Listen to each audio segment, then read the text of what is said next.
The grand lobby of Ashford Tower shimmered under cascading white lights on Christmas Eve.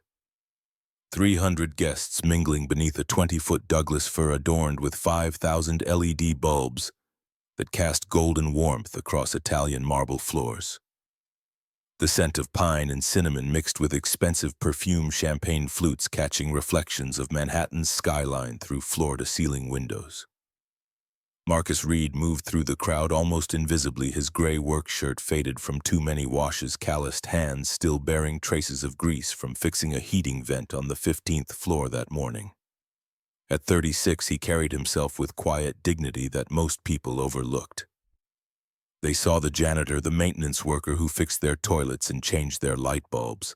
They didn't see the artist whose fingers once danced across concert hall stages, whose name had briefly appeared in regional papers as a rising talent before everything fell apart 12 years ago in a single moment of collapsing metal and crushed bone. His daughter, Sage, clung to his hand, her 7-year-old frame practically vibrating with excitement. Her dark curls bounced as she tugged him toward the dessert table, brown eyes wide with wonder at the chocolate fountain that stood taller than she was. Marcus watched her with the kind of love that made his chest ache, fierce and protective and tinged with guilt that he couldn't give her the childhood she deserved. No expensive dresses from boutiques on Fifth Avenue, no private schools with manicured lawns. Just a cramped apartment on East 118th Street, where the radiator clanked at night and the stairwell smelled like old cooking oil and 48 steps separated them from the street below. Across the hall on this mezzanine level, Victoria Ashford surveyed her domain with the practiced poise of someone born to command rooms. At 34, she had transformed her father's struggling real estate firm into Ashford Holdings, a juggernaut of commercial development that now owned 40% of the city's prime waterfront property. Her honey-blonde hair fell in soft waves past her shoulders, and the crimson dress she wore demanded attention, without apology, a bold V-neck that made her impossible to miss among the sea of corporate blacks and grays. But it was her eyes that truly arrested people. Ice blue and calculating, they seemed to measure every person, every angle, every potential weakness or opportunity. Most found her intimidating. Some called her ruthless, no one called her soft. Yet beneath the armor of her designer wardrobe and cutting boardroom reputation, Victoria carried a wound that had never fully healed. 17 years ago, when she was 18 and still believed in fairy tales, she had fallen in love with a boy named Ethan Cross. He was a piano prodigy, all wild dark hair and passionate eyes, the kind of talent that made audiences forget to breathe when he played. He had written her a song just for her alone. He called it Eternal Echo, and he played the opening 8 bars for her one night under a sky full of stars at their summer music camp, whispering that when he finished it, the melody would hold everything he felt but couldn't say in words. 3 weeks later, Ethan died in a car accident on a rain-slicked highway outside Lenox, Massachusetts. The song died with him, incomplete, a promise that would never be kept, or so Victoria believed. She never heard those notes played again, had forbidden herself from listening to music the way she once had, treating it instead as background noise in elevators and hotel lobbies, afraid that if she let herself feel too deeply, the grief would swallow her whole, the way it almost had in the months after Ethan's funeral, when she couldn't get out of bed and her father had threatened to send her to a psychiatric facility upstate. Sage's bright voice cut through Victoria's thoughts. The child had somehow wandered away from her father and was now standing near the dessert table, reaching for a chocolate-covered strawberry that sat just beyond her grasp on a silver platter.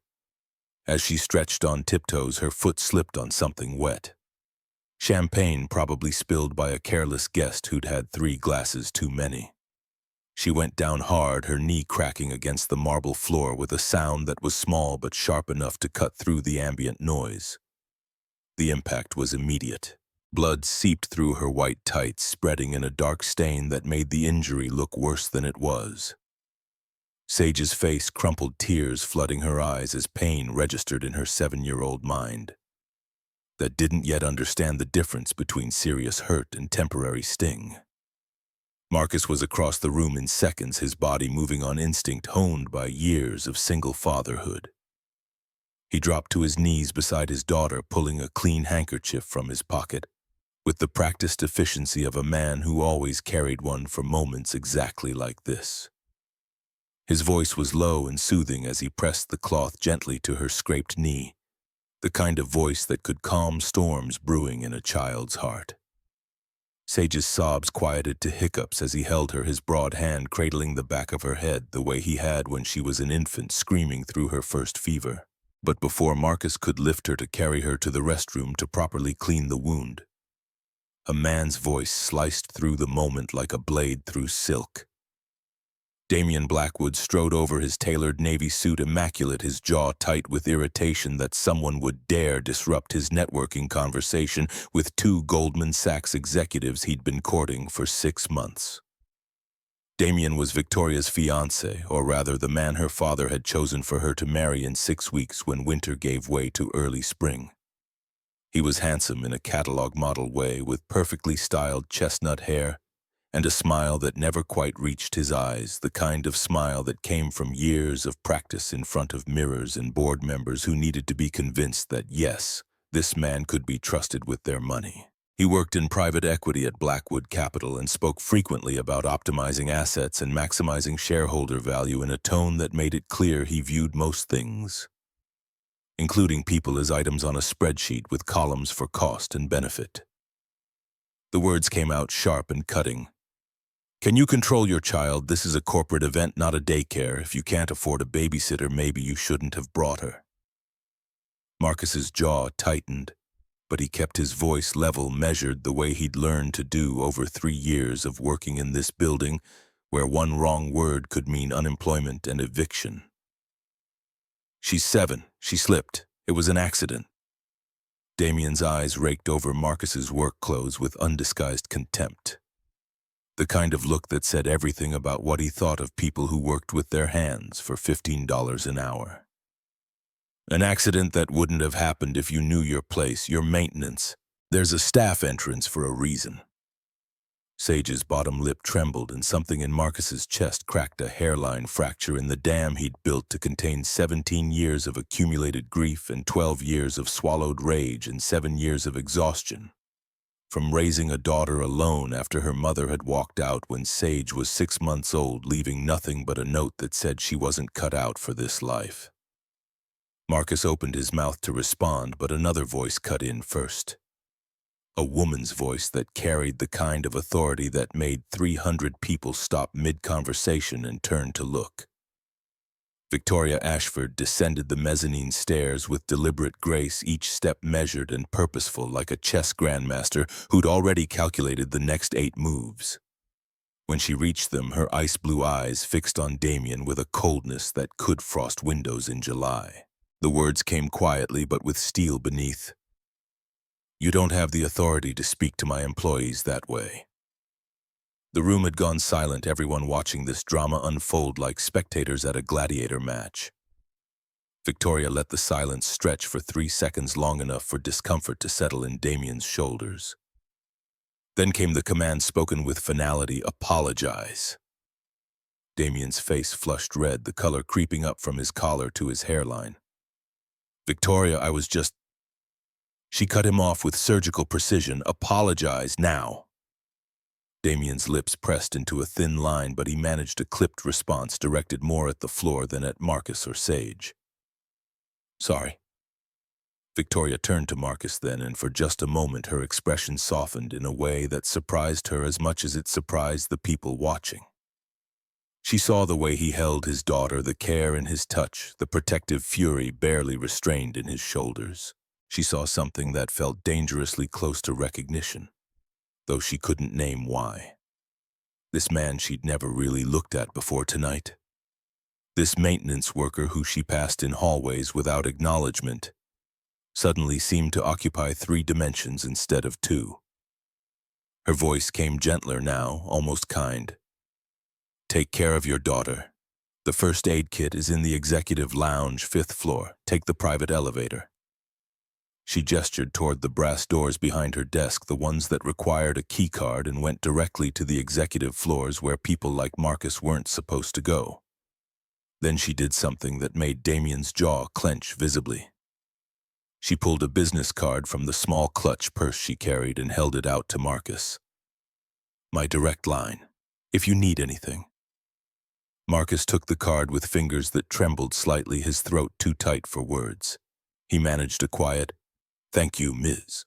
Ashford," before lifting Sage into his arms and carrying her toward the elevator. Victoria stood watching them go, her mind racing with questions she couldn't answer. Something about the way Marcus moved, the careful gentleness in how he held his injured daughter, triggered a memory she couldn't quite grasp, like a word on the tip of her tongue or a melody half-remembered from childhood. By the time Marcus and Sage returned an hour later, the child's knee properly bandaged with Hello Kitty Band-Aids that Margaret Sullivan kept in her desk drawer for emergencies. The party had grown louder and more reckless. Someone had opened the piano, a vintage Steinway Model D that usually sat covered and silent in the corner, more decorative than functional. A few employees had gathered around it, laughing and requesting songs from a tipsy accountant who knew 3 chords and played them with more enthusiasm than skill. Sage tugged Marcus toward the instrument, her injury already forgotten in the resilient way of children, who haven't yet learned to hold grudges against the world. "Daddy, can you play, please, just one song so I can sleep?" Marcus hesitated, his body tensing at the thought of sitting at a piano in front of people who might judge, who might remember what he used to be and see only what he'd become. He hadn't played publicly in years, not since the accident 12 years ago that had shattered more than his hand. It had broken something in his soul, made him afraid to touch the keys in front of anyone who might recognize that his technique was no longer flawless, that there were passages he could no longer execute the way conservatory training had taught him.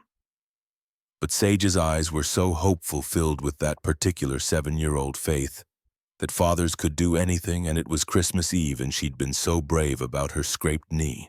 How could he say no to the only person in the world who still believed he was capable of magic? He sat down at the piano and the crowd quieted, with curiosity replacing their chatter. His fingers hovered over the keys for a moment, trembling slightly as doubt whispered all the reasons this was a mistake. Then muscle memory took over, the kind that lived in bone and sinew regardless of what conscious thought said. He began to play. The melody that filled the hall was unlike anything most of them had ever heard outside of concert recordings. It started gentle, like rain on glass in a summer storm. Each note placed with such precision and care that it felt less like music and more like a conversation whispered in the dark between 2 people who knew each other's secrets. Then it grew, swelling into something achingly beautiful, a cascade of sound that spoke of longing and loss and a love so deep it had no words, only notes that trembled in the air like held breath. Marcus's eyes closed as he played, shutting out the watching faces and the judgment he feared. His damaged hand, scarred from where the stage rigging had crushed it 12 years ago at Apollo Theater, during what should have been his debut performance, moved with grace that defied its injury. The scar tissue stretched across his palm and up his wrist, a reminder written in skin of the moment everything changed. But he'd learned to compensate using techniques most pianists never needed to master, thumb-over movements and adjusted fingerings that let him play passages that should have been impossible with nerve damage and limited range of motion in his 4th and 5th fingers. He played from memory, from the marrow of his bones, every note a piece of his heart laid bare on the keys. The opening 8 bars were bright and hopeful, written in C major with the kind of melodic clarity that made listeners lean forward unconsciously. This was the part Ethan Cross had composed 17 years ago, young and in love, and believing that music could express what words couldn't. Then came the transition. Marcus had written the 16 bars that shifted to a minor and slowed the tempo, introducing harmonic complexity that turned hope into something more bittersweet. This was the section he'd created alone in a practice room at Berkshire Academy after Ethan had come to him frustrated, saying he'd started something beautiful but didn't know how to finish it. Marcus had taken those 8 bars and heard in them the continuation that Ethan couldn't find, had spent 3 nights working out the progression that would honor what Ethan had started while taking it somewhere deeper. The final 12 bars brought resolution, returning to C major but with added seventh chords that gave the brightness a melancholic edge. This was the part Marcus had written after Ethan died sitting at a battered upright piano in his mother's basement, while she slept upstairs pouring his guilt and grief into notes. Because he couldn't speak the words out loud to anyone, couldn't confess that he was the one driving when the truck crossed the center line, that he'd chosen to swerve right to save himself, and in doing so had sent Ethan to his death. Victoria Ashford had been preparing to leave, standing near the coat check with her Burberry trench draped over one arm when the music reached her. She froze mid-step, her hand gripping the coat so hard her knuckles turned white. The melody wrapped around her like a ghost, pulling her back through 17 years to a summer night when stars seemed close enough to touch. And a boy with dark eyes had played 8 bars of this exact song for her under the Tanglewood lawn tent. Eternal Echo. Ethan's song. Ethan's gift to her, the last piece of him she had left buried so deep in her memory that she'd convinced herself she might have imagined its beauty over the years. That grief had polished it into something more perfect than reality.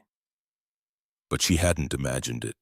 Every note was exactly as she remembered from that night when Ethan had played the opening and promised he'd finish it before summer ended, before they had to go back to their separate lives in different cities. Every pause, every aching phrase, the way the melody climbed and fell like a question being asked and answered. Except Ethan had never finished it. She knew this because Dr. Leonard Hayes, their mentor at Berkshire, had told her months after the funeral that Ethan died with the piece incomplete, 8 bars of brilliance that would never have a proper ending. So how did this stranger, this maintenance worker whose name she barely knew, play the complete version? How did he know the exact continuation that should have been Ethan's but never was? Victoria's vision blurred as tears she hadn't cried in years burned behind her eyes. Her chest constricted, each breath a labor that required conscious effort. Around her guests murmured appreciation, oblivious to the fact that the ground beneath her feet had just shattered into pieces she didn't know how to reassemble. She descended the stairs on unsteady legs, drawn to the piano as if magnetized. Her expensive heels clicked against marble, but she barely heard the sound over the roaring in her ears. Marcus finished the song and opened his eyes to find the CEO standing 3 feet away. Her face pale as winter snow, her blue eyes swimming with unshed tears that threatened to spill over. The question came out raw, barely above a whisper. "Where did you learn that?" Marcus stood slowly, his heart hammering against his ribs with the force of a prisoner trying to break free. He'd known this moment might come someday, had dreaded it, and longed for it in equal measure for 17 years. Every choice he'd made since Ethan's death had been designed to avoid this confrontation, to keep his secret buried where it couldn't hurt anyone, especially not the woman Ethan had loved more than music or ambition or his own life. The lie came automatically rehearsed from years of telling it to himself. "It's just an old melody, something I picked up years ago." Victoria's voice sharpened, desperation creeping into her tone like cracks in ice. "Don't lie to me. That song was written for me by someone who died 17 years ago. No one else knew it. No one could have known it." She stepped closer, searching his face for answers he wasn't ready to give her. Breath coming faster as panic and grief and confusion warred in her chest. "Who are you?" Before Marcus could respond, Sage appeared at his side, sleepy and smiling, oblivious to the tension crackling between the adults. "That was beautiful, Daddy. Can we go home now?" Victoria's gaze dropped to the child, then back to Marcus. She saw the fear in his eyes, the way he instinctively moved to shield his daughter from her intensity. The CEO in her wanted to demand answers, to use her authority and resources to excavate every secret this man carried. But the human part of her, the part that remembered what it felt like to lose someone so completely that the world went gray for years afterward. That part recognized the look of someone protecting what they loved most. She forced herself to breathe, to step back, to remember where she was and who she was supposed to be. Her voice came steadier now, controlled. "We'll talk about this soon." It wasn't a request. It was a command from someone accustomed to being obeyed. Marcus gathered Sage's coat with hands that shook his mind, already calculating how long it would take to pack their apartment where they could go. How far he'd have to run before Victoria's resources couldn't find him. He'd done it before, leaving everything behind to start over. He could do it again if it meant protecting his daughter from the messy truth of who he was and what he'd done. As they hurried toward the exit, Victoria stood rooted to the spot, the melody still echoing in her skull like a hymn or a curse. She didn't sleep that night, lying awake in her penthouse at the Pierre as snow fell silently against floor-to-ceiling windows. Every time she closed her eyes, she saw Ethan's face, heard his voice promising her forever in notes instead of words. But now another image kept intruding, superimposing itself over her memories like a double exposure photograph. The maintenance worker's scarred hands moving across the keys, the sorrow etched into the lines around his eyes. The way he'd held his daughter like she was the only thing in the world worth protecting. Who was Marcus Reed, and how had he stolen a piece of her past? The next morning, Victoria arrived at her office 2 hours early, the December sun still hiding below the horizon. She pulled Marcus Reed's employee file and spread the contents across her desk like evidence at a crime scene. The information was sparse, frustratingly so. Hired 3 years ago as maintenance staff. No college degree listed. Previous employment at a warehouse from 2018 to 2021, a grocery store. Before that, odd jobs scattered through the years like breadcrumbs leading nowhere useful. Emergency contact listed as none except for Sage Reed, age 7 daughter. No mention of a wife or partner, no parents or siblings, just a vast emptiness where a support system should have been. The file said nothing about music, nothing about talent, nothing that explained how a man working night shifts, fixing toilets and changing fluorescent bulbs could play like someone who'd trained at Juilliard or Curtis. Someone who understood not just the mechanics of piano technique, but the soul of musical expression. Victoria picked up her phone and dialed a number she hadn't called in over a decade. The voice that answered after 6 rings was groggy with sleep. "Dr. Hayes, it's Victoria Ashford. I need to speak with you today. It's about Ethan." Corbin Hayes arrived at her office that evening, a lean man in his late 50s with silver-streaked hair and kind eyes obscured by wire-rimmed glasses that had been fashionable in the 90s and never updated. He'd been Ethan's mentor, the one who'd recognized the boy's genius when Ethan was 14 and nurtured it through years of conservatory training until the accident stole him away and left a hole in the classical music world that never quite filled. Victoria hadn't spoken to Dr. Hayes in over a decade, the connection too painful when every conversation inevitably circled back to Ethan and what might have been. But when she called, he came without question, taking the train down from Lenox, where he still taught at Berkshire Academy. She played him a recording she'd found online, uploaded to a private social media group by someone at the party. The video quality was poor, shot on a phone from across the room, but the audio captured enough for someone with trained ears to analyze. Dr. Hayes listened in silence, his expression unreadable as decades of teaching had taught him to mask his initial reactions until he'd fully processed what he'd heard. When the video ended, he removed his glasses and rubbed his eyes in the gesture of a man who'd just witnessed something that complicated his understanding of history.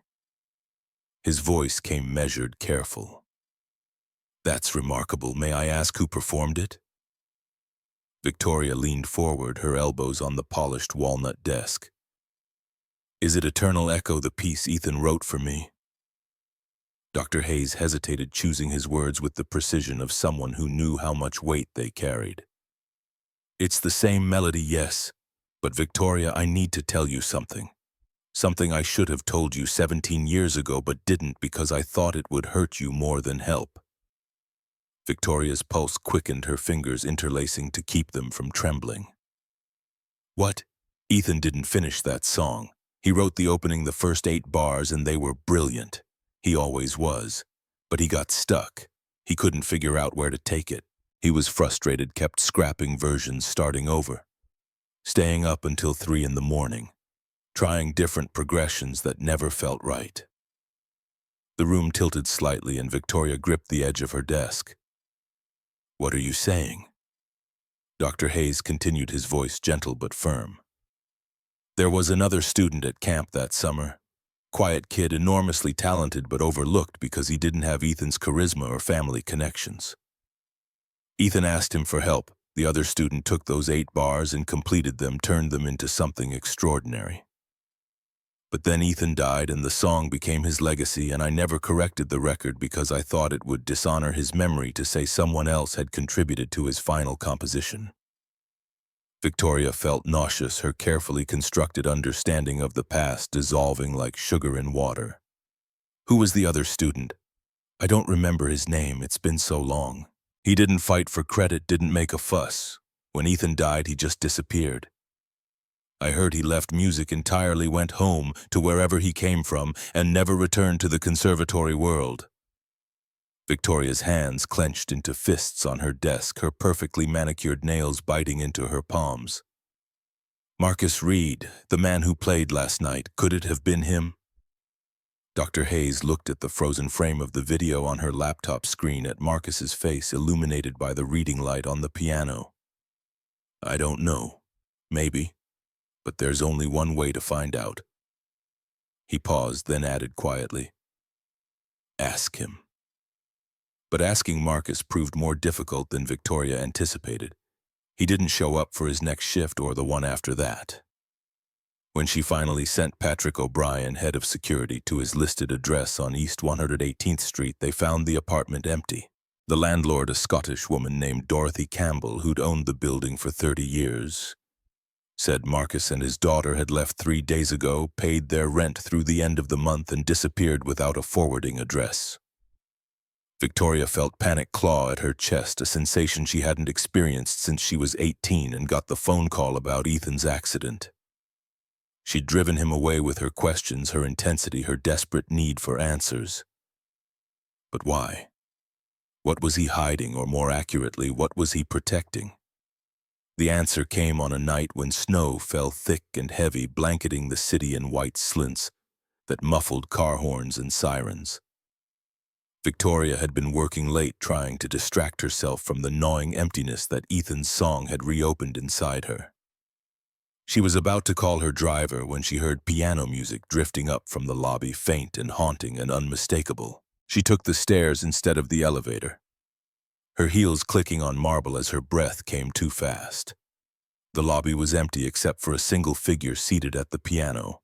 Marcus sat with his back to her, his shoulders hunched as if bearing an invisible weight that had been pressing down for years. He played Eternal Echo again, but this time it sounded different, sadder, more resigned, like a confession rather than a gift. Victoria's voice cut through the final notes. You came back. Marcus's hands stilled on the keys.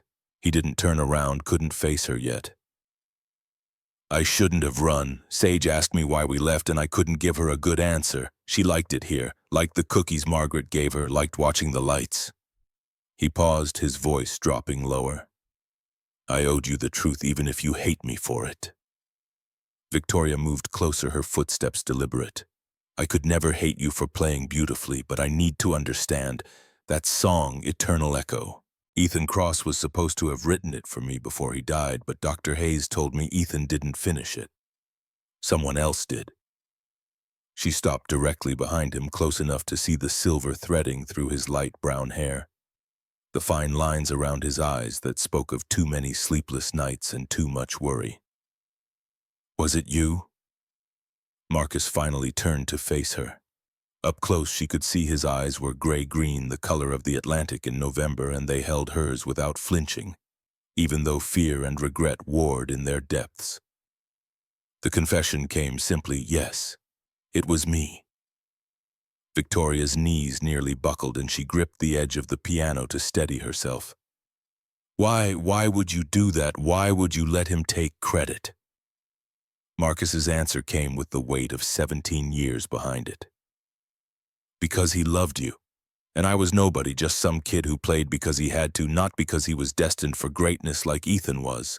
I was at that music camp on a scholarship I could barely afford, working nights, washing dishes at a diner just to pay for bus fare there and back. He laughed bitterly, the sound harsh in the empty lobby. And then I saw you. You probably don't remember, why would you? I was invisible, another scholarship kid in the back row. But I watched you laugh with Ethan, watched the way your eyes lit up when he played, and I thought that's what love looks like. That's what it means to matter to someone. I wanted to give you something even if you never knew it came from me. Victoria whispered, her voice breaking. So you wrote a love song for another man to give to me? Marcus corrected her gently. I wrote a love song for you. Ethan just delivered it. He knew I had feelings I couldn't express. He wasn't cruel about it. He offered to tell you the truth, but I said no. I told him you were meant for someone like him, someone brilliant and confident and whole, not someone like me. The tears Victoria had been holding back finally spilled over, tracking down her cheeks in silent streams. And then he died. Marcus echoed the words like a prayer or a curse, and then he died. And I let the song be his legacy because it made you happy, because it gave you something to hold on to. And I went home and tried to forget that I'd ever been anyone other than what I am now. Victoria's next question came softer, but no less important. What happened to you? Dr. Hayes said you were talented. Why are you fixing pipes instead of playing concert halls? Marcus held up his right hand, turning it so she could see the scars that webbed across his palm and up his wrist, like a roadmap of pain. The tissue was raised and shiny in places, puckered in others where surgeons had tried to reconstruct what the accident had destroyed. 3 years after that summer, I signed a contract with a performance company. Your father's company, actually, Ashford Productions. It was supposed to be my big break, my debut at Apollo Theater with a program of Chopin and Rachmaninoff. During rehearsal, stage rigging collapsed. I pushed a cellist out of the way and got my hand caught. By the time they pulled me out, the bones were crushed. 3 surgeries later, the doctors said I'd never play professionally again. Victoria's blood turned to ice as understanding crashed over her like a wave. My father's company. Marcus nodded, his voice matter-of-fact in the way of someone who'd made peace with injustice. The investigation concluded it was cost-cutting measures gone wrong. Someone approved substandard equipment to save money. The company settled quietly with everyone involved. I got enough to cover my medical bills, barely. Then the contract was terminated and I was adrift. So I learned to fix the things that break. Seemed fitting. The pieces fell into place in Victoria's mind with sickening clarity. Her father, Richard Ashford, had always been ruthless in business. But this destroying someone's entire future to save a few $1,000s on equipment was beyond ruthless. It was monstrous. Her voice came out strangled. Did you know? When you took this job here, did you know who I was? Marcus admitted quietly. Not at first. I needed work, any work, and the pay was better than the warehouse. But then I saw your name on the directory and I wondered. And then I saw you and I knew. He met her eyes directly. I stayed because I'm a coward. Because seeing you from a distance was better than not seeing you at all. Because every time I fixed a leak or changed a light bulb in this building, I could pretend for a moment that I was close to the life I should have had, even if I could never actually live it. Before Victoria could respond, before she could process the magnitude of what he'd just revealed, the lobby doors burst open. Damian Blackwood strode in, his face flushed with anger, followed by 2 men in expensive suits. Behind them came another figure Victoria recognized immediately, a man whose presence she'd been dreading and expecting in equal measure. Richard Ashford entered the building he used to own, carrying himself with the same imperious bearing that had defined his 30-year reign as CEO before Victoria took over and pushed him into advisory retirement. His silver hair was slicked back, his charcoal suit impeccable, but his eyes held nothing but contempt as they landed on Marcus. The words dripped with disdain. So it's true, my daughter has been sneaking around with the help. Victoria's spine straightened, instinct overriding shock as she positioned herself between Marcus and her father. The last time Richard Ashford had entered this building was 8 months ago, when the board voted to remove him from all operational decisions after his attempt to block Victoria's Brooklyn acquisitions. He'd left threatening lawsuits that never materialized, his influence eroding with each quarter that proved Victoria's strategy superior to his outdated methods. Richard's voice cut through the marble lobby with practiced authority. "What are you doing here? This building is private property." Victoria's response came ice cold. "I'm the CEO. I can meet with anyone I choose, anywhere I choose. You, however, are trespassing." Damien stepped forward, playing his role in whatever script he and Richard had rehearsed. "Victoria, we need to talk about this rationally. Flynn called me when he saw you leave the restaurant early. He was worried, so he contacted your father." The lie was transparent enough to be insulting. Victoria's assistant, Margaret, had mentioned seeing Damien and Richard having lunch together at the Four Seasons 2 weeks ago, a detail that hadn't seemed significant until this moment when the conspiracy revealed itself in the angry flush on Damien's face and the calculated coldness in her father's eyes. Richard moved closer, his voice dropping to the tone he'd used throughout Victoria's childhood, when explaining why she couldn't have dance lessons or art classes or any pursuit that didn't serve his vision of grooming an heir. "I raised you better than this. That man is a nobody, a failure who couldn't make it as a musician, so he cleans toilets for a living. And you're throwing away a marriage alliance that would secure our family's position for generations." The possessive pronoun hit Victoria like a slap. "Our family," as if she were still an extension of his ambition rather than a separate person who'd spent 6 years building something far more successful than anything he'd achieved. Marcus stood slowly, his body language shifting from defensive to something harder, more resilient. Years of being dismissed and diminished had taught him when to retreat and when to stand his ground. This moment required the latter. His words came quiet but firm. "I think you should leave, all of you. Ms. Ashford and I were having a private conversation." Richard laughed, the sound sharp and mocking. "A private conversation, is that what we're calling it when the janitor seduces the CEO? How much are you asking for? 50,000, 100 men like you always have a price." Victoria's hand shot out, palm up, in a gesture that silenced her father mid-sentence. "Enough. You will not speak to him that way. You will not speak to anyone in my building that way." Damien tried a different approach, his voice softening into what he probably thought was reason. "Sweetheart, I know you're going through something. The stress of the Brooklyn deal, the wedding planning, but you need to think about what you're doing. This man is using you. People like him see people like us as meal tickets." The condescension in people like him and people like us made Victoria's jaw clench. She'd heard variations of this rhetoric her entire life from her father, from board members, from the social circle, that treated wealth as evidence of moral superiority. The assumptions they made about Marcus, based solely on his job title and bank balance, revealed more about their character than his. Victoria's voice came steady, each word deliberate. "Marcus hasn't asked me for anything. In fact, he ran away to avoid exactly this conversation. I'm the one who demanded answers about a song that's haunted me for 17 years.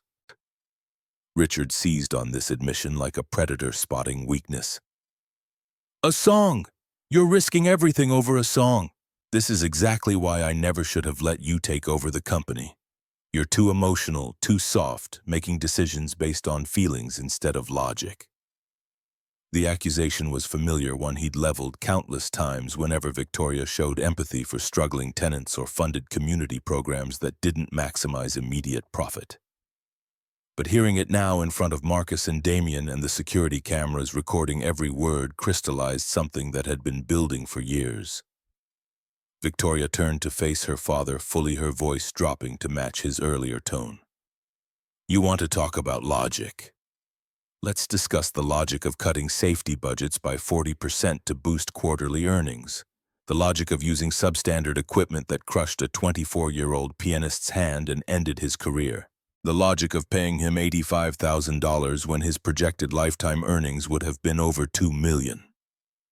Richard's face paled, genuine surprise flickering across features that rarely showed authentic emotion. How did I find the files? I'm the CEO. I have access to everything, including sealed settlement agreements from Ashford Productions before you bankrupted it." I know exactly what you did 12 years ago. I know you personally approved the vendor that caused Marcus's accident. The revelation hung in the air like smoke from a gun. Damien's expression shifted from righteous anger to confusion as he processed information clearly outside his script. Richard's hands clenched at his sides, his businessman's mask cracking to reveal something uglier underneath. His voice turned vicious. That accident was unfortunate but legal. We followed all protocols, paid appropriate compensation. If he'd actually had talent, he would have found a way to succeed despite the injury. Instead, he's here mopping floors, which tells you everything you need to know about his real capabilities. Marcus flinched as if struck, and Victoria watched 17 years of accumulated pain and self-doubt flash across his face. This was what he'd internalized, the story he'd told himself about his own failure, validated now by the man who'd caused it. But before Marcus could retreat into that familiar shame, Victoria's voice cut through with surgical precision. He had more talent at 24 than most concert pianists develop in a lifetime. Dr. Leonard Hayes told me Marcus was one of the most naturally gifted students he'd ever taught. The only reason he's not performing at Carnegie Hall is because you chose profit margins over human safety. She turned to Damien, her engagement ring suddenly feeling like a shackle on her finger. And you, were you part of this from the beginning? Did my father recruit you, or did you volunteer to be his puppet? Damien's face flushed crimson. I don't know what you're talking about. Your father and I have a professional relationship, nothing more. The lie was so transparent it almost deserved respect for its audacity. Victoria pulled her phone from her clutch purse and opened the email Margaret had forwarded earlier that day. The one she'd been too focused on finding Marcus to fully process. The message contained an audio file sender anonymous with a timestamp from 2 weeks before Christmas. She hit play and Damien's voice filled the lobby, tinny through phone speakers but unmistakable. You're certain she'll agree to the marriage? Victoria's stubborn. Richard's voice responded with casual confidence. She'll agree because I'll show her she has no choice. My contacts at the SEC are ready to investigate 3 of her Brooklyn acquisitions. If she doesn't cooperate, anonymous tips will leak to the Wall Street Journal. Damien again, eager and grasping. And after the wedding, I'll have 25% control of Ashford Holdings per the prenuptial agreement. Richard's confirmation came matter-of-fact. Correct. You'll become the 2nd largest shareholder. Together we'll force Victoria out of the CEO position. She's good at making money, but she lacks the ruthlessness for long-term power. The company needs leadership that understands sacrifice. The recording ended, silence crashing down like a physical weight. Damien's face had gone from red to white, his mouth opening and closing without sound.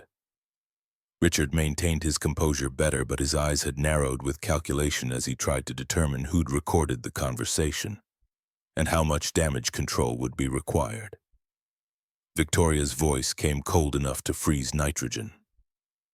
Margaret forwarded this to me 6 hours ago. I've spent the afternoon with Jennifer Mitchell, my attorney, reviewing options. She assures me the prenuptial agreement is void given that it was negotiated under fraudulent pretenses. She also mentioned that conspiracy to commit securities fraud carries a federal sentence of up to 20 years. Damien found his voice, though it came out strangled. That recording is illegal. New York is a one-party consent state. Whoever recorded it was one of the parties in the conversation, Victoria finished, which means it's perfectly admissible. Margaret is very thorough about these things.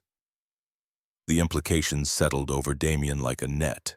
His carefully constructed plan, months of courting Victoria while secretly plotting with her father, had collapsed in under 5 minutes. His fund managed over $500 million in assets, but federal fraud charges would destroy that empire faster than any market crash. Richard tried to regain control, his voice hardening. You're making a mistake, Victoria. Damien brings resources and connections that would benefit the company. This recording proves nothing except that 2 businessmen discussed a mutually beneficial arrangement.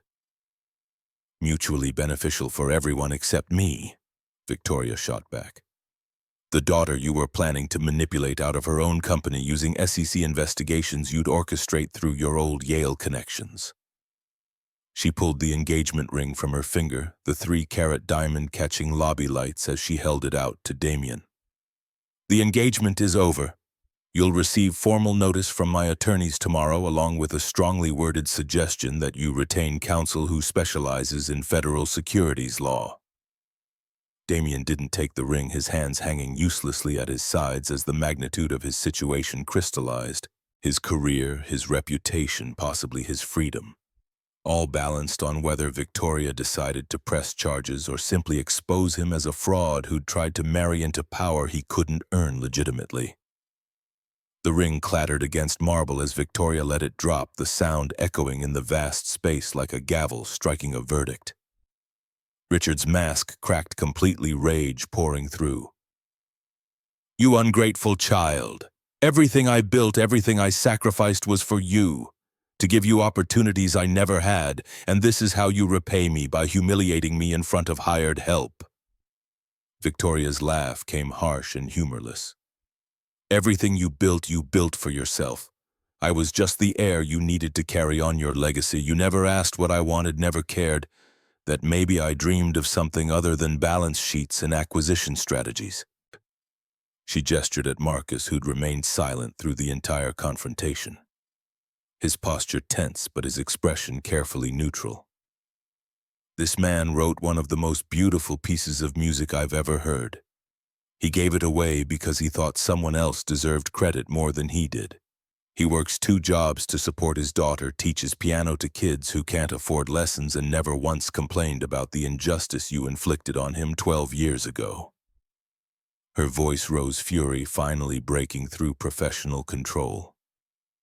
"You want to know who has character worth respecting? It's not the men in $1,000 suits making backroom deals. It's the man who gets up at 5 in the morning to fix broken pipes so other people can have hot water, who carries Band-Aids in his pocket for his daughter, who plays piano like an angel despite nerve damage that would have made lesser people quit."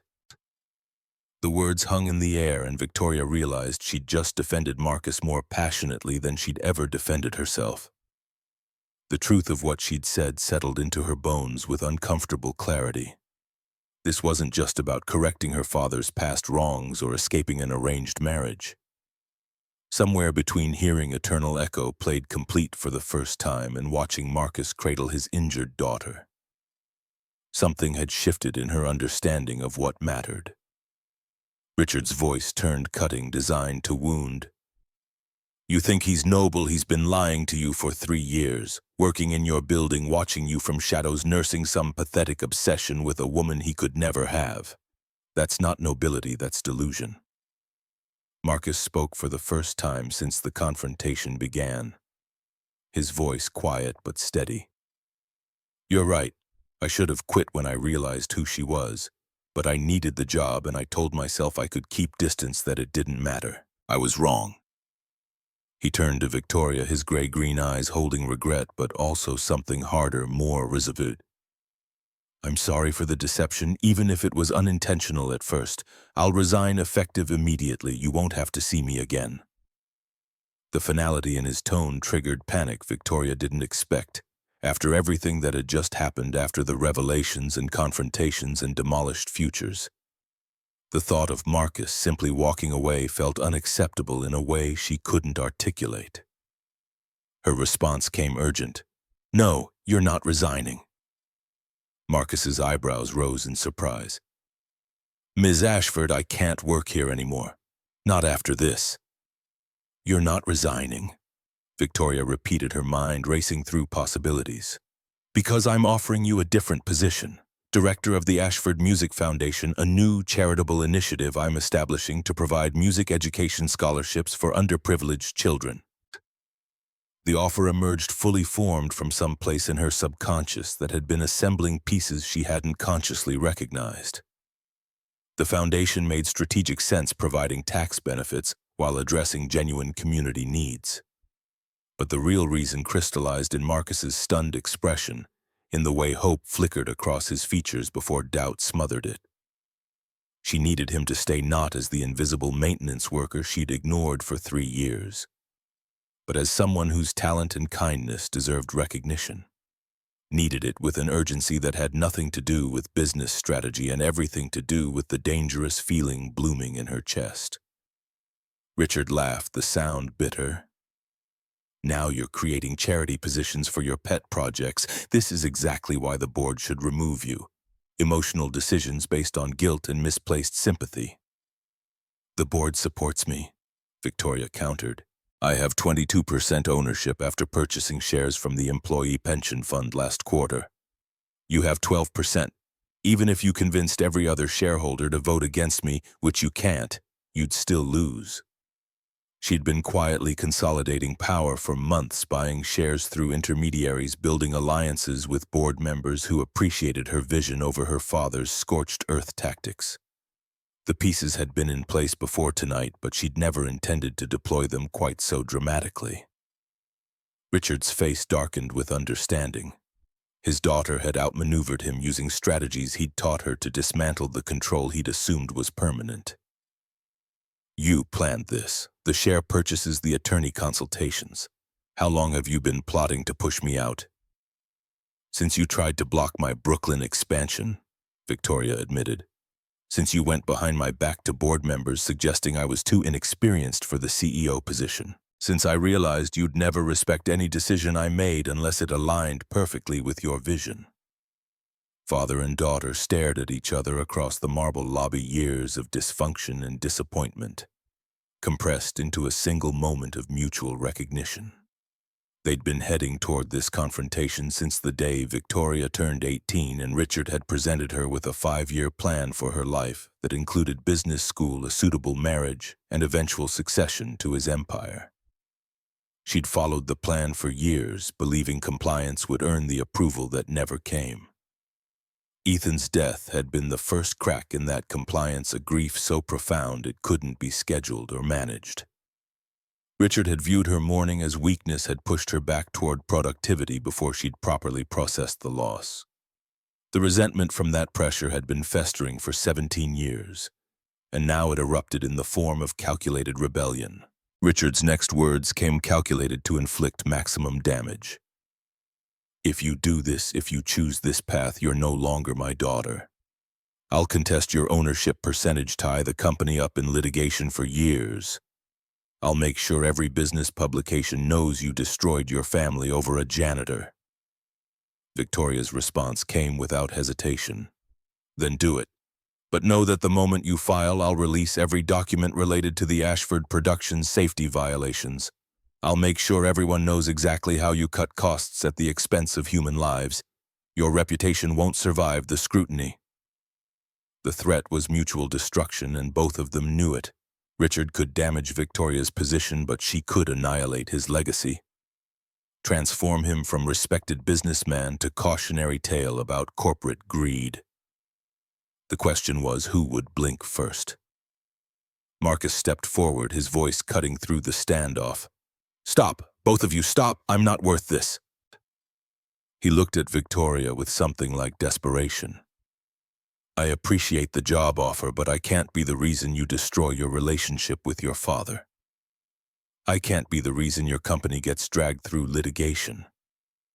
Sage and I will leave New York. You'll never have to think about me again. The self-sacrifice in his tone, the assumption that his presence was inherently damaging, triggered something fierce in Victoria. She'd spent her entire life watching people be discarded when they stopped being useful to her father's ambitions.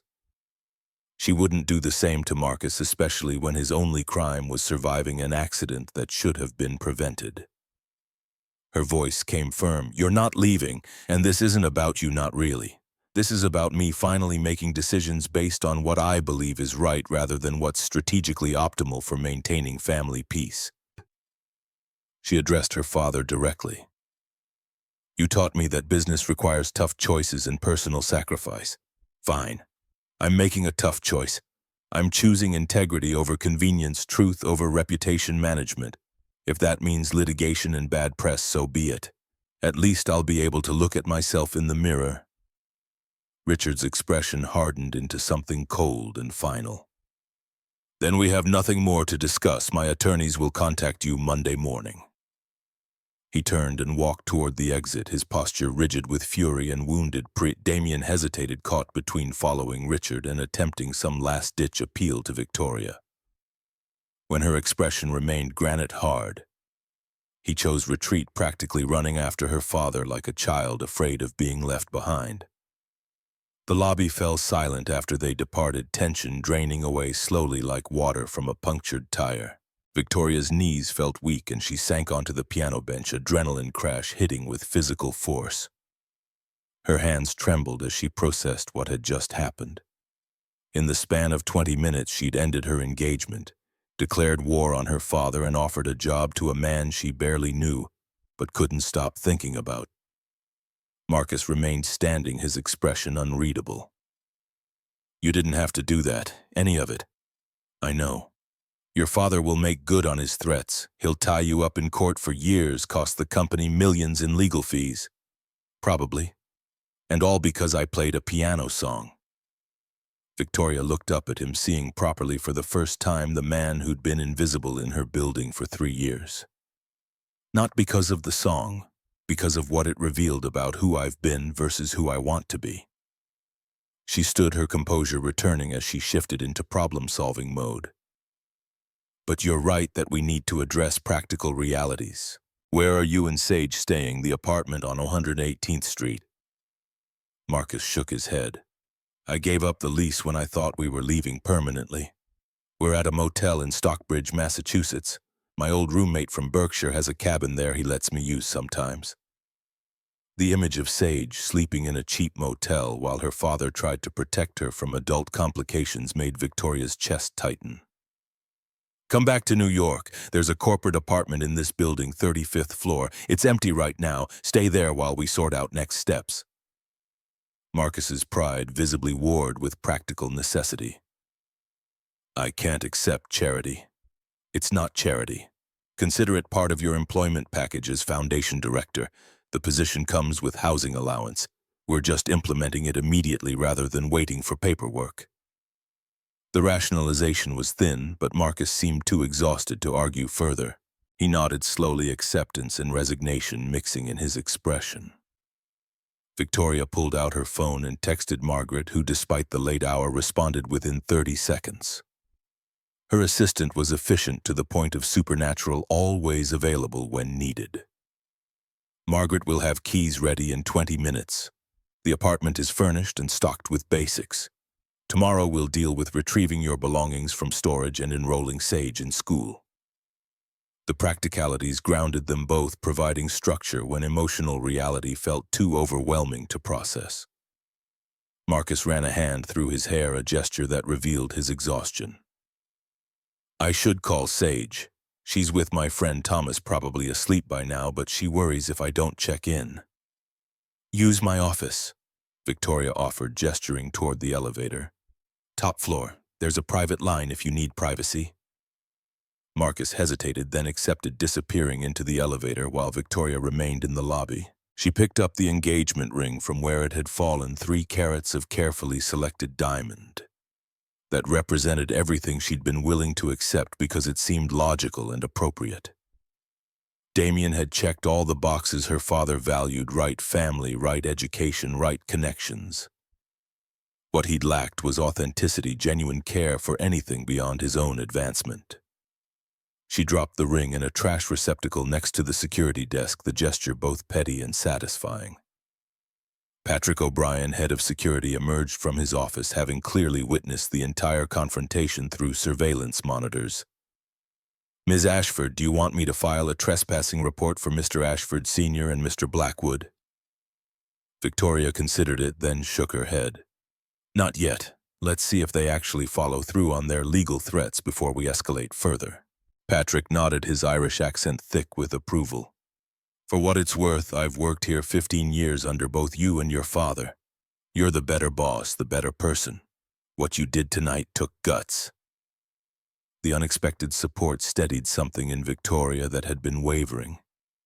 She'd grown so accustomed to isolation at the top, to making decisions without emotional backup, that simple validation felt significant. When Marcus returned 20 minutes later, he found Victoria sitting at the piano, not playing but running her fingers over the keys like reading Braille. "How's Sage?" Worried but trying to be brave about it, she asked if we're in trouble if we have to keep running. "What did you tell her? That sometimes standing still is braver than running, that we're going to try something different." The words resonated with Victoria's own situation. The choice to stop running from uncomfortable truths about her father, her relationship patterns, her carefully constructed emotional defenses. Margaret appeared with keys and a folder of information about the apartment, her professional demeanor giving no indication that it was nearly midnight or that she'd just witnessed her boss's life implode. 35th floor, Unit H. "I've arranged for grocery delivery tomorrow morning with basics for a 7-year-old.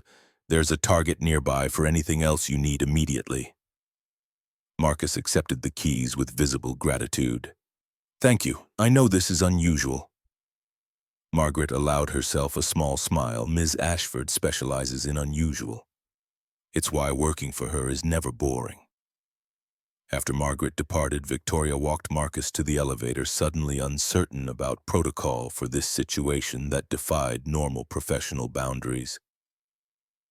"The foundation job offer was genuine. I know tonight was chaotic, but I've been considering something like this for months. Music education in underserved communities aligns with corporate social responsibility goals while providing measurable community benefit." She was retreating into business language, creating distance from the emotional vulnerability of the past hour. Marcus seemed to recognize the deflection but didn't call it out. His response came measured. "I'd be honored to help build something like that, but I need you to understand I'm doing it because I believe in the mission, not because I expect anything else." The clarification hung between them, both necessary and slightly painful. He was setting boundaries, making clear this wasn't manipulation or romantic opportunism, just a man accepting a job that aligned with his skills and values. Victoria nodded. "Understood. We'll keep things professional." Even as she said it, she knew the promise was complicated by everything that had already passed between them. You couldn't learn someone carried a 17-year secret about a song that defined your youth, couldn't watch them defend their dignity against powerful men who tried to diminish them, couldn't feel your heart rate spike every time they looked at you, and then simply categorize them as professional colleague. But they could try. They could both try to build something structured and appropriate from the chaos of this night. The elevator doors opened and Marcus stepped inside, his hand holding them from closing. "Victoria, thank you. For believing me, for defending me. No one's done that before." The use of her first name without title or formality created intimacy that professional distance couldn't quite erase. She managed a response. "You deserved better than what my father did to you. I can't undo 12 years of injustice, but I can make sure the next chapter is different." The elevator doors closed on his grateful expression, and Victoria stood alone in the lobby that had witnessed multiple small destructions tonight. Her engagement, her relationship with her father, her carefully maintained emotional armor, all demolished in the name of truth and integrity. She should have felt devastated or at least uncertain about the massive life changes she'd just initiated. Instead, she felt lighter than she had in years, as if shedding the weight of expectations and obligation had freed something essential that had been compressed for too long. Monday morning arrived with the inevitability of consequences, winter sun struggling through cloud cover that matched Victoria's mood. She'd spent Sunday drafting foundation bylaws with Jennifer Mitchell, reviewing Richard's likely legal strategies and avoiding the 35th floor where Marcus and Sage had settled into the corporate apartment. Professional distance required space, even when every instinct pulled her toward checking if they needed anything, if Sage liked the groceries Margaret had ordered, if Marcus had slept at all or spent the night staring at ceiling tiles the way Victoria had. Jennifer arrived at Victoria's office carrying 3 banker's boxes filled with documents. "Your father filed at 8:01 this morning. Petition to dissolve your stock purchases on grounds of fiduciary misconduct, claiming you used insider information to manipulate share prices." He's also filed for emergency injunction to freeze all foundation funding pending investigation into whether you're misappropriating corporate assets for personal benefit. The speed was impressive, even by Richard's aggressive standards. He'd clearly spent the weekend strategizing with attorneys who specialized in scorched earth litigation, the kind who billed $800 per hour and viewed ethics as negotiable obstacles. Victoria scanned the petition Richard's accusations laid out in formal legal language that transformed her decisions into criminal conspiracies. This won't hold up. Every stock purchase was approved by the board, documented through proper channels, and the foundation hasn't received any funding yet, so there's nothing to freeze. Jennifer set down her coffee, her expression serious. Legally, you're right, but your father isn't playing for legal victory, at least not initially. He's playing for public perception and strategic delay. If he can make the foundation look corrupt before it launches, he damages your credibility. If he can tie up the stock purchases in litigation, he creates uncertainty that depresses share value and makes board members nervous. The strategy was vintage Richard Ashford, using the legal system not for justice, but as weapon to punish disobedience and reassert control. Victoria had watched him deploy similar tactics against business rivals. Landlords who complained about building conditions, journalists who wrote unfavorable articles. The difference was, this time his target was his own daughter. Her response came cold. Then we go nuclear. Release the Ashford Productions safety violation files to the press, make him defend cutting corners that destroyed Marcus's career. Public opinion will turn fast when they see he's attacking me for trying to correct his past wrongs. Jennifer hesitated, her professional mask slipping slightly. Are you sure once that information goes public, there's no taking it back? Your father will be destroyed, your family name associated with corporate negligence. It'll affect you too, guilt by association, even though you weren't involved. Victoria thought about Marcus teaching piano to kids at Harlem Community Center, using lunch breaks from his $15 per hour job to give free lessons to children whose families couldn't afford instruments or private instruction. Thought about Sage asking if they had to keep running, 7 years old and already learning that safety was temporary, that people in power could disrupt your life on whims. Her voice came steady. Release it. My father made his choices 12 years ago. I'm making mine now. Jennifer nodded and pulled out her phone, texting instructions to her firm's media relations team. Within hours, documents would reach major outlets, carefully curated to tell the story Jennifer had crafted. Young CEO confronts family legacy of corporate malfeasance, establishes foundation to help victims of father's cost-cutting measures. The narrative framed Victoria as reformer rather than traitor, though Richard would undoubtedly spin it differently through his own media connections. The first articles appeared online by noon business reporters who'd been cultivating relationships with Jennifer's firm for years. Jumping on an exclusive that had everything: family drama, corporate corruption, the David versus Goliath element of injured musician taking on real estate empire. By 2 p.m., Richard's attorneys had issued a statement calling the allegations baseless character assassination. But the damage was done. Social media amplified the story, particularly the detail about Marcus's crushed hand and aborted concert career, transforming him into sympathetic figure against Richard's villain. Victoria watched the news cycle unfold from her office, stomach churning despite knowing this was necessary. Destroying her father's reputation felt less like victory than Pyrrhic triumph, winning the battle while losing something essential about who she'd thought she was. Ruthlessness came easier when directed at strangers, in boardrooms harder, when the target was family, however dysfunctional. By Wednesday morning, the board meeting loomed like referendum on Victoria's leadership. She arrived early, reviewing presentation materials that demonstrated Ashford Holdings' continued success under her direction. The numbers told irrefutable story: revenue up 23%, profit margins improved, tenant satisfaction scores at all-time high. Multiple awards for sustainable development practices. The 8 board members filed in at 9 sharp, their expressions ranging from supportive to concerned to calculatedly neutral.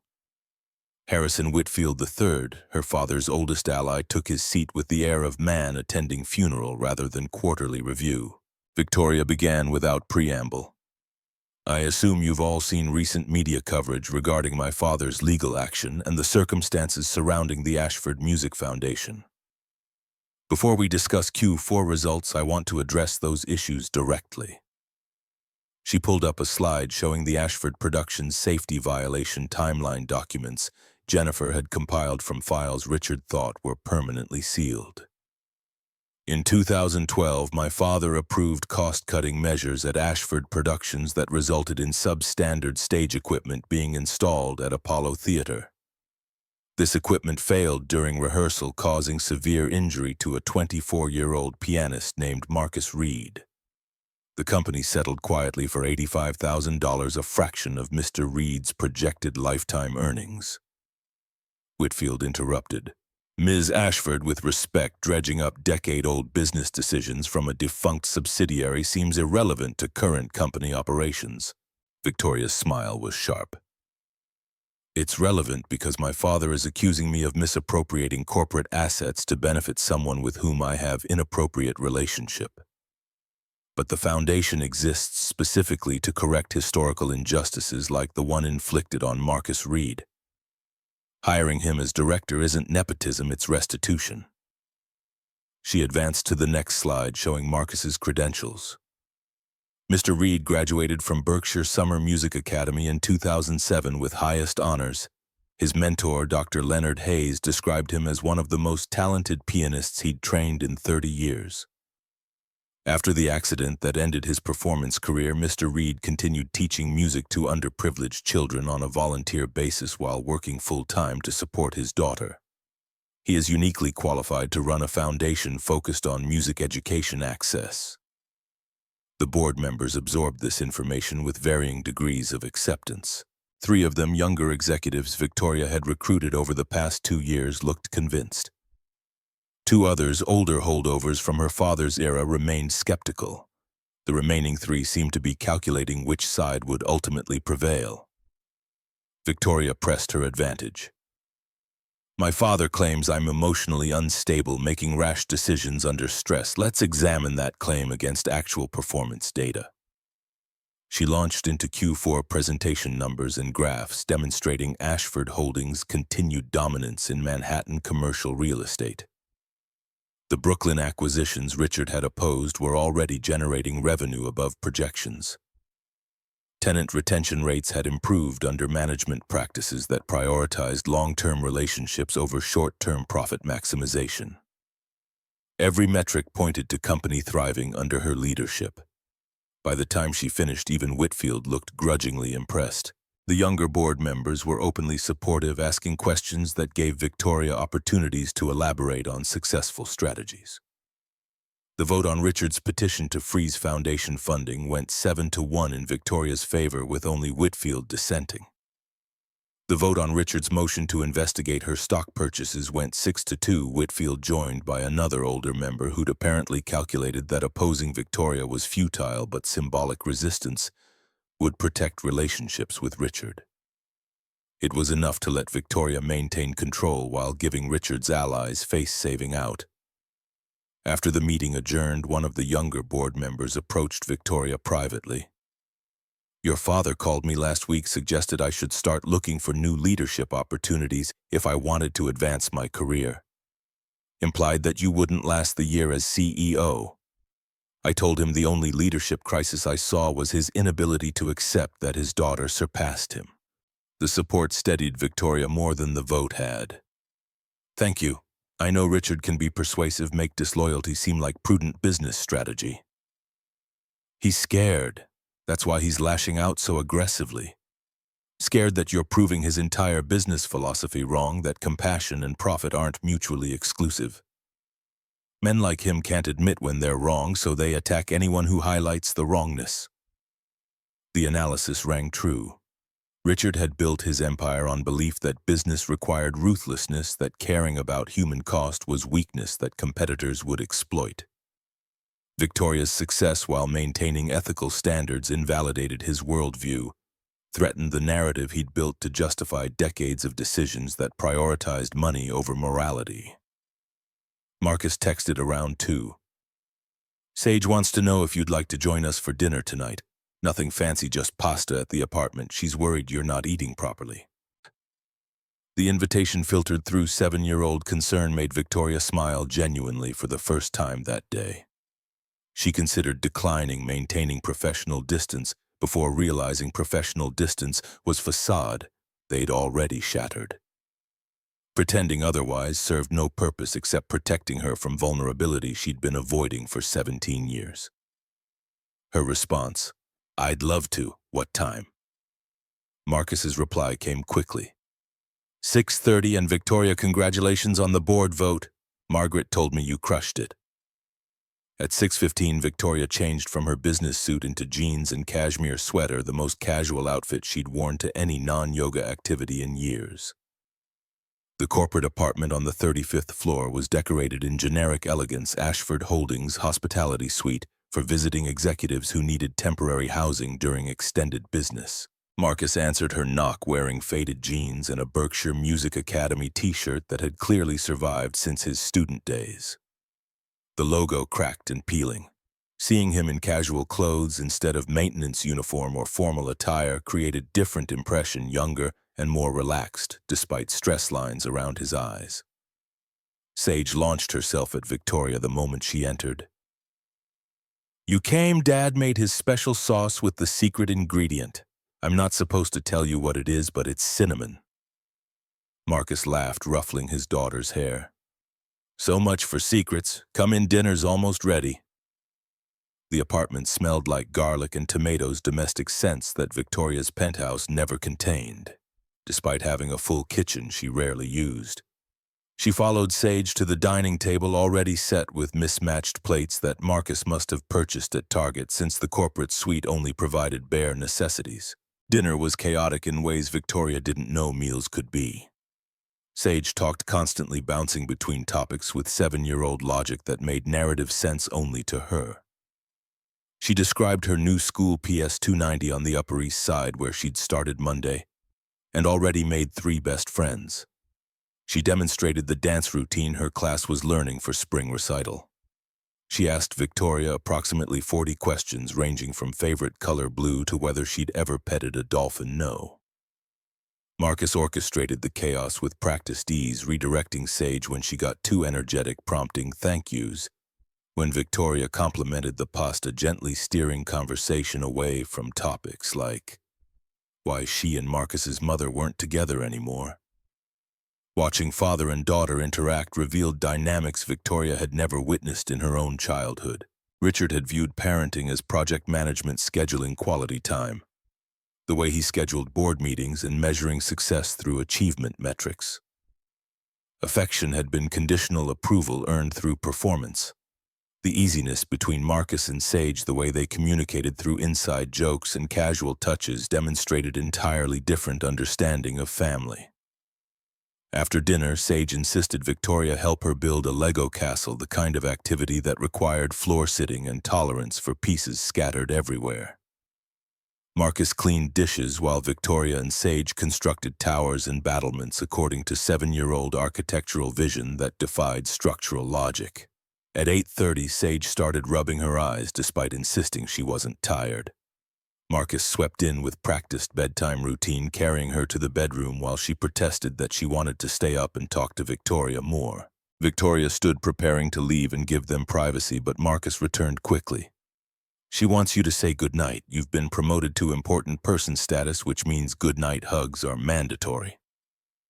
In the bedroom, Sage was tucked under covers printed with cartoon unicorns, her earlier energy transformed into sleepy contentment. "Will you come to dinner again? Maybe Friday. Dad's making tacos and I get to help." Victoria's chest tightened with unexpected emotion. "I'd like that very much." Sage's arms wrapped around her neck in fierce hug that smelled like children's toothpaste and strawberry shampoo. "Good, because you seem sad a lot and dinner makes people less sad. It's science." The 7-year-old wisdom delivered with such certainty made Victoria laugh, even as her eyes stung with tears. She returned the hug carefully, aware this small person was offering something precious without knowing its value. After Sage settled in to sleep, Marcus and Victoria returned to the living room. The television played muted in background, some cooking competition that provided visual noise without demanding attention. They sat on opposite ends of the couch, careful distance that felt more significant than when they'd been separated by CEO-employee hierarchy. Marcus broke the silence. "Thank you for being kind to her. Sage doesn't warm up to people easily, trust issues from her mother leaving. But she's decided you're safe, which is the highest compliment she gives. She's remarkable, resilient and empathetic in ways most adults never achieve. She's had to be resilient. I try to shield her from adult complications, but kids absorb more than we think they do. She knows we struggled financially, knows her mother chose to leave rather than be a parent, knows that stability is something you work for rather than assume." The pain beneath his matter-of-fact tone revealed wounds that hadn't healed despite years of single parenting.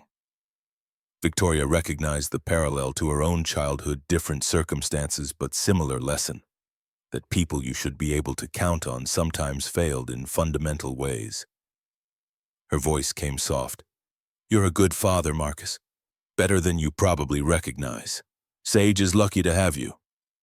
He looked at her with gratitude and something deeper, something that made the air between them feel charged. "I'm trying to be the parent I needed when I was her age, trying to make her feel secure even when everything else is uncertain." The moment stretched, weighted with things neither of them were saying. Victoria felt the pull toward him like gravity, the desire to close the distance between opposite couch cushions and see what happened if they stopped maintaining careful boundaries. Her phone buzzed with text from Jennifer marked urgent. "Your father just got Helen Cross to agree to give a statement. She's claiming you manipulated her into supporting your narrative about Marcus. Press conference scheduled for tomorrow at 10. The words hit like physical blow air, leaving Victoria's lungs in rush. Helen Cross, Ethan's mother, the woman who'd called her just days ago offering blessing and support, had apparently been convinced or coerced into undermining everything Victoria had built. Marcus noticed her expression change. "What's wrong?" She showed him the text, watching his face pale as he processed implications. When he spoke, his voice carried devastation. "This is my fault. Everything he's throwing at you traces back to me. I should have stayed gone, should never have come back." "No," Victoria's response came fierce. "This is my father showing exactly who he is when someone refuses to be controlled.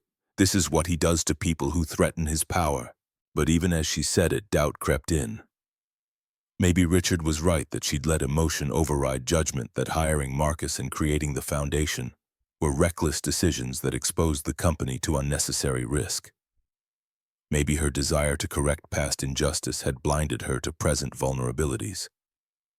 Marcus stood pacing with agitation. "I need to resign, distance myself from you and the company so there's no basis for these accusations. If I'm gone—" "If you're gone, my father wins," Victoria interrupted. "He gets to punish us both for defying him, and no one learns that his business practices have real human costs." She stood too, matching his intensity.